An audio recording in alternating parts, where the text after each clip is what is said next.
At 79, Sally Field finally tells the truth about Paul Newman. Sally Field was born Sally Margaret Field on November 6, 1946 in Pasadena, California. Grew up in a creative but emotionally tough home. Her mom, Margaret Field, was an actress, and her stepdad, Jock Mahoney, was a successful stunt man and actor. This world showed her show business early on, but it also had a lot of ups and downs and emotional hard times that later helped make Field very sensitive as an actress. As a shy kid who had trouble feeling confident and good about herself, she found acting as a way to express herself, get away from things, and finally feel strong. Sally Field's career started when she was really young. She got the main part in the sitcom Gidget from 1965 to 1966. Even though the show did not last long, it made her a famous TV star right away and showed her as the perfect picture of sweet, young fun. People saw her that way even more when she starred in The Flying Nun from 1967 to 1970. That role made her super popular, but it also made her feel frustrated inside. Even though the show made everyone know her name, Field later said she felt stuck, creatively, typecast, and not taken seriously as an actress. Instead of staying in an easy but boring career, she made a brave choice to leave TV fame and prove what she could really do. She really wanted people to see her as a good actress, so Field did hard training at the Actors Studio with the famous Lee Strasberg. She jumped deep into method acting and real feelings. This choice changed her life and career big time. Came back in the 1970s looking totally different as a performer. She dropped the cute look and took on hard, deep roles that needed real emotions and being open. Her big break as a serious movie actress came with Sybil in 1976. In it she gave a scary performance as a woman with multiple personalities. The role shocked everyone and won her an Emmy Award. It really proved she was a strong dramatic actress. This win led to one of her most famous roles ever in Norma Rae in 1979. As a Southern factory worker who starts fighting for a union, Field showed quiet power, brave heart, and working class pride in a way no one could forget. The role won her the Oscar for Best Actress, and her happy Oscar speech saying, "You like me right now, you like me," became one of the most remembered lines in award shows. Instead of just relaxing after winning, Sally Field kept looking for roles that pushed against what people expected and tested her own feelings. She won her second Oscar for Places in the Heart in 1984. She played a touching role as a widow in Texas trying to keep her family together during the Great Depression. Her acting showed how she could share strength in small quiet times, hidden hurt, and soft power, things that became her special style. Through the 1980s and 1990s, Field showed she could do so many kinds of parts. Did great in movies like Steel Magnolias in 1989, where her role as a sad mom has one of the most heartbreaking scenes in American movies, and Mrs. Doubtfire in 1993, which let her mix warmth, laughs, and real feelings in a big popular hit. She switched easily between serious stories and funny ones, small indie movies and big box office ones, always keeping her acting real and true. In her later years, Sally Field kept getting praise for work on movies and TV. Her TV roles in ER, Brothers and Sisters, and Winning Time won her more Emmy Awards and showed her to new fans. Her role as Mary Todd Lincoln in Lincoln in 2012 got lots of love for its strong feelings and real history touch.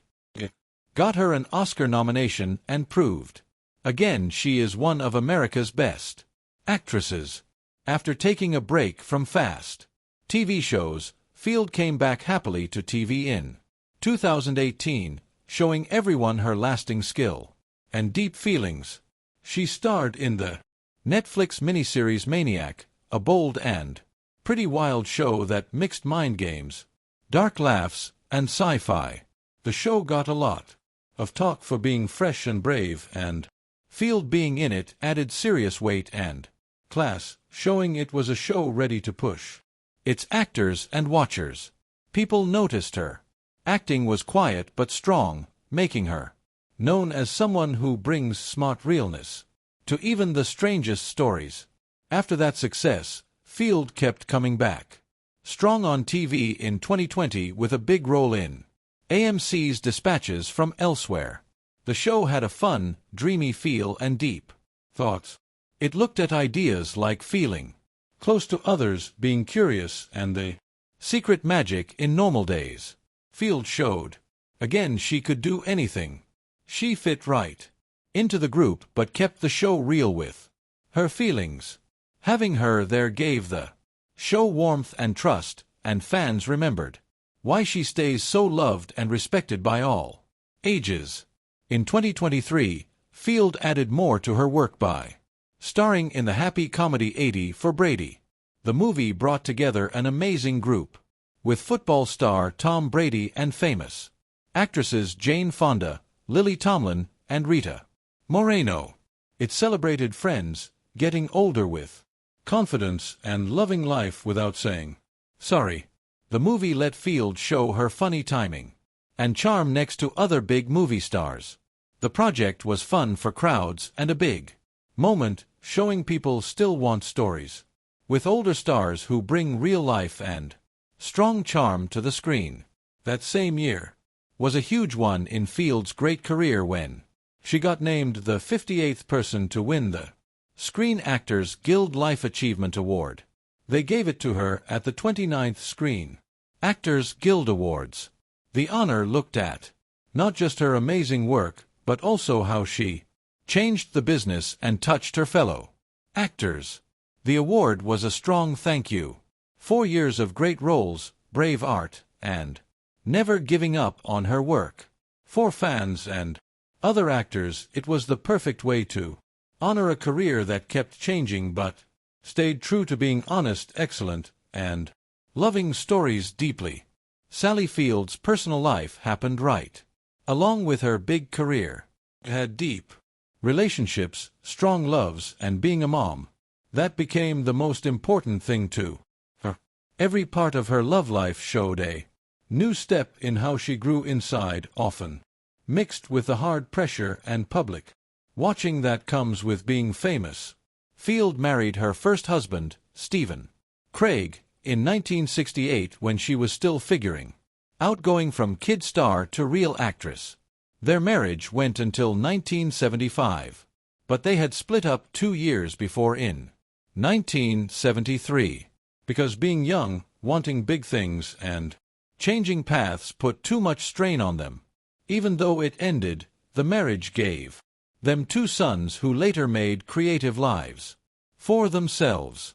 Their oldest, Peter Craig, born in 1969, became a good novelist and screenwriter, while their younger son, Eli Craig, born in 1972, went into acting and directing. For Field, being a mom was not just a small part of her fame. It became something that kept her steady, shaped what mattered to her, and gave her meaning bigger than Hollywood. In 1976, Field started one of the most talked about romances when she got together with Burt Reynolds. 2 big stars dating grabbed everyone's attention right away, and their spark went from real life to the screen. While they were together, Field and Reynolds made 4 movies: Smokey and the Bandit, Smokey and the Bandit 2, The End, and Hooper. Each one made them one of Hollywood's best-known power couples back then. Their love was strong, full of fire, and often hard, shaped by busy jobs and big personalities. Even though it officially ended in 1980, they still felt connected. Field and Reynolds dated on and off for the next 2 years, not able to let go fully before they finally split for good in 1982. Later on, Field looked back at this as one of the biggest and toughest emotional parts of her life. Looking for something steady and calmer, Field married her second husband, movie producer Alan Greisman, in 1984. They started a new family and they had a son, Sam, born in 1987. Once more, Field loved being a mom with all her heart, balancing work with hands-on parenting. But even with their shared love for family, the marriage did not last. Field and Greisman divorced in 1994, closing another part of her love life. 79. Sally Field looks back on her amazing life and career with clear eyes that only time brings. Of all the big names she met in Hollywood, few left a bigger, longer mark than Paul Newman. Years after they worked together on Absence of Malice in 1981, Field has talked openly and honestly about the real man behind the famous name. Takes away the legend to show the person who changed her as an actress, an artist, and a person. Paul Newman was just what you hoped he would be, and even more in ways you did not see coming, Field told People. Newman was the picture of cool, with those sharp blue eyes, easy charm, and a name for being honest that felt almost too good for Hollywood. But for Field, he meant something deeper and way more real. He did not have to take over a room. He did not have to show off. His confidence came from knowing himself. When Field started on Absence of Malice, she was already a good actress but still had some doubts from fighting to get past her early TV image. Newman was already a huge star. Instead of keeping distance, he did the opposite. Paul made you feel safe, she said. Safe to mess up, safe to try risky things, safe to be real in your acting. On set he listened a lot and talked when it mattered. He gave advice without being full of himself and never pushed his power just because he had it. Field often says Newman's biggest gift was being generous, not just in work but in feelings too. He really saw people, she explained, not as people to beat or use but as friends on the same path. In a business full of worry and wanting to win, Newman was different. His kindness was not fake. It came naturally. Field thinks that quiet goodness is what made him so strong on screen. You trusted him because he was someone you could trust. The camera caught that. She also talks straight about how serious and hard-working Newman was with acting. Paul never just used his looks or fame to get by, Field said. He worked hard every day. Every scene was important to him. Seeing him get ready and take away anything fake made her believe even more that real acting comes from truth, not showing off. Newman's humble way, even when he was so big, changed how she acted forever. But Field's thoughts are not all happy memories. There is a soft sadness in her voice when she talks about him now. When Paul left, it felt like the world lost someone who showed right from wrong, she said. Newman stood for a kind of being a man that was about honesty, doing what is right, and caring. Things Field thinks we do not see as much anymore. He showed you could be strong without hurting others and powerful without yelling.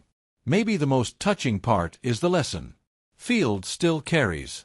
Paul taught me that success does not mean anything if you do not give back, she said.